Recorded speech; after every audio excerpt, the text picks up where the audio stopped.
নমস্কার, আমার নাম মোহাম্মদ সাবান মামুন। আমি আজ আপনাদের প্রাথমিক রাশিবিজ্ঞানের কিছু ধারণা দিই। সেই ধারণাটা দেওয়ার জন্য আমি এখানে 24টা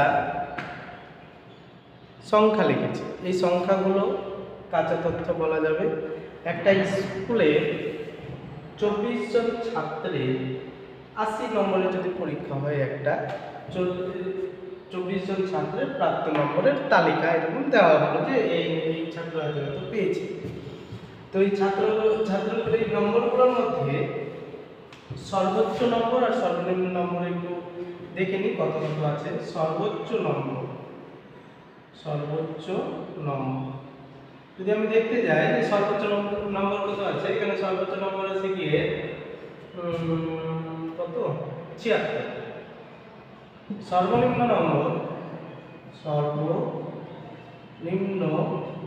নম্বর যদি দেখতে যাই, সর্বনিম্ন নম্বর 70।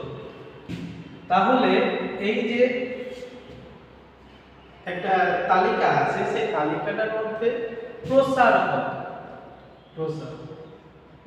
হচ্ছে সেটাই যেটা সর্বোচ্চ মান থেকে বা সর্বোচ্চ নম্বর, এখানে যেহেতু নম্বর মানই বলা ঠিক আছে, সর্বোচ্চ মান থেকে যদি সর্বনিম্ন মান যদি আমি বিয়োগ করি তাহলে সেটাই হচ্ছে প্রসার, মানে অন্তর। বিয়োগ করলেটাও ঠিক না, অন্তর। তাহলে 76 মাইনাস 70, তার মানে প্রসার হচ্ছে 6। এবার এই তালিকাটা তৈরি করার জন্য আমাদের আরো কিছু লাগবে, সেগুলো আমি একটু লিখছি। তালিকা 3টে ছক থাকলেই হবে।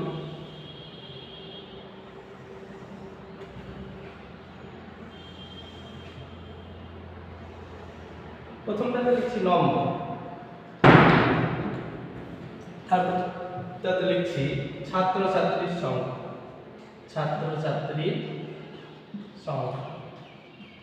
তারপরটাতে লিখছি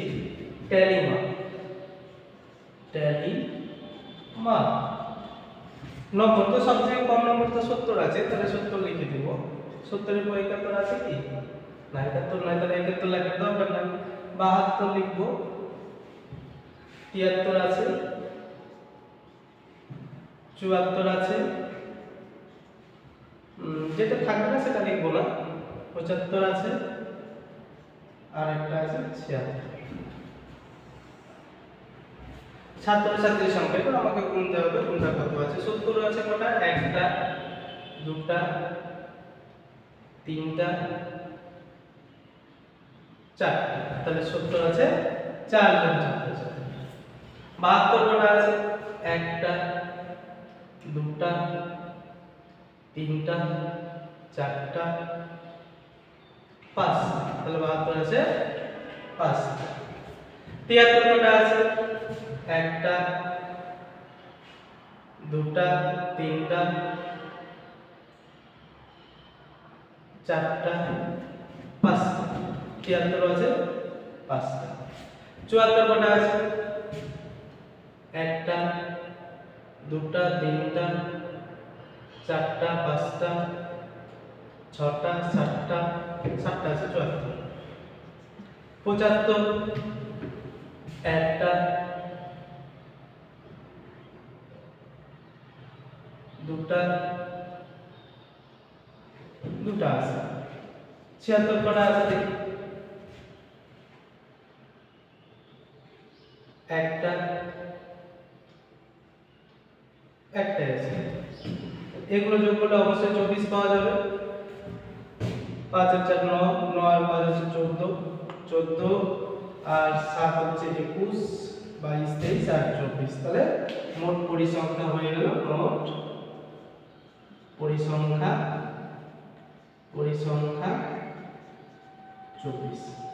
এবার ট্যালি মানগুলো লিখবো কেমন করে? এখানে 4টা আছে, তাহলে 4টা দাগ দেব। 1 2 3 4।